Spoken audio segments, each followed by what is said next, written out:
No, thank you very much, Chair. No, Chair, we just want to make a clear statement that if the NDPP continues to refuse to reveal a name, it means she is not cooperating to an investigation. Because here we're not doing oversight. This is not a justice committee being chaired by Honorable Ngola, where you give annual reports. We're doing an investigation, and names have been tabled before this committee. Names of people who have not even been charged. Just names of people who do not appear before any disciplinary committee. So it means you don't have confidence in this committee. Two, you are undermining our intelligence. What adverse impact is it going to have if you tell us that a person is so and so? There will be no adverse impact other than an impact that is imaginary.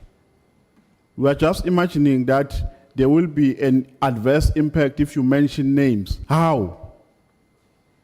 So we are going to understand you to be refusing to cooperate with this committee if you refuse to give us names.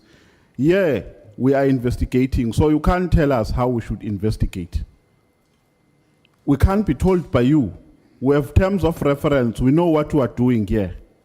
So don't undermine our intelligence. Chair, I'm in support of what Honorable Skosana is saying, that the name must be revealed to help our investigation, to pursue our investigation, because that name might be relevant for us to take a certain posture with regards to this investigation. So you are refusing to give more insight about issues which are affecting our justice system if you refuse to give us a name. And we are not just asking from an ordinary person.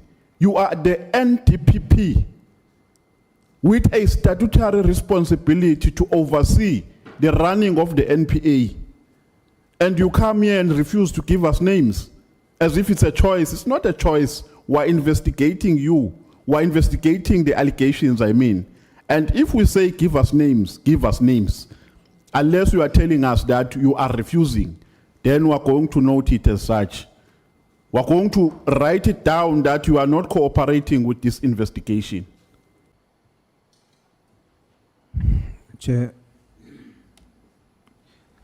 indeed, advocate is required to give us names. It is true. However, it is not true that names has been given in this committee. We still don't know the names of 3 out of the big 5. Why? Because the witness stated that it is under investigation and the names will be revealed, and it can be revealed in camera. It can be revealed in a closed session. So we must be honest about this, that it is true that advocate must give us the names. But the question is not must you give us the names or not. You must give us the names or name. But the question is how? Which platform? What is the requirement for you to give it in a closed session? If we go by what has happened in the past in this committee, the statement was, I cannot reveal in public the names of the other 3 of the big 5, even though the committee wants to know, and that's what we are investigating. It's because it's still under investigation. You testified, advocate, that the person you are referring to is suspended, but the suspension is not connected to the allegations that you are referring to. In other words, whatever you are referring to is still under investigation. And it is for that reason that you don't want to publicly reveal the name, if I understand you correctly. This then satisfies the same requirements that was put forward before, where I will disagree with you, advocate. is if we say to you, you must reveal the name, but you must reveal it to us in closed session because it is still under investigation, and you refuse at that point, then I will disagree with you.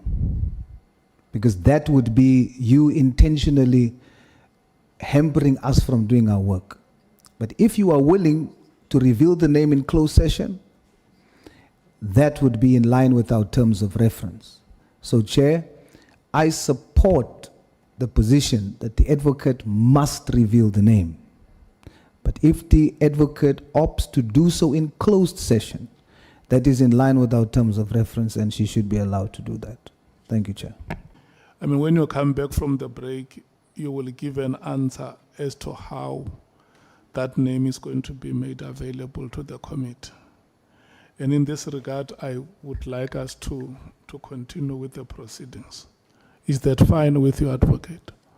Chair, it's a good first step. I will certainly confer with Council during the break. Whether we'll be able to come back immediately or whether I need to get a proper legal opinion on this is something we will consider. But I really want to assure this House I do want to cooperate with this House. And I certainly do not want to be disrespectful. This is important work as you put out. So we will certainly look at how we can best deal with this issue. What is the difference between the suspension of Advocate Chauke by the President? Is it because he's a DPP and this particular prosecutor is not? Advocate Chauke has been suspended by the President because he is a DPP. That is correct. So the suspension in this case would it have been effected by you? As the Well, it depends. the NDPP As or- I said earlier, Council, I don't want to say anything further because it could reveal the identity of the person. Yeah, I'm just trying to explore what the reasons might be. I can understand from a reputational point of view that someone's name who's still being accused not be disclosed. But it is so that many names have been mentioned during the course of these hearings, and members understand it's on the basis that there are allegations. But there may be a different perception out there in the public that I can also understand. The other thing is this, you actually mentioned that the reason for the suspension is not related to what was mentioned to you by, I don't know, just you can correct me if I'm wrong, by Lieutenant General Khumalo and the National Commissioner. It is for some other reason. That's correct. Isn't that a reason why perhaps the name should be mentioned? Because I think the concern is that given that allegations have been made by, amongst others, Lieutenant General Khumalo and also the National Commissioner and Lieutenant General Konazi, that this appears to be a person who's been suspended, but not for the reasons that they allege. So why can't the name be mentioned? For the same reasons that I mentioned earlier. And I'm not sure if you want me to repeat those, No, that's fine. Chair. We did say that, I think that the Chair did point out that during the break you can consider your position and take legal advice and get a legal opinion if necessary. Because as you know, we in a different forum to the Madlanga Commission. You are also protected by parliamentary privilege. And it's parliamentary privilege is only lost if at the end of the day you are found to have lied or for some unlawful reason. So you are protected. So you are in a protected environment. You're not persuaded. I'm in a protected environment. I'm trying to protect others.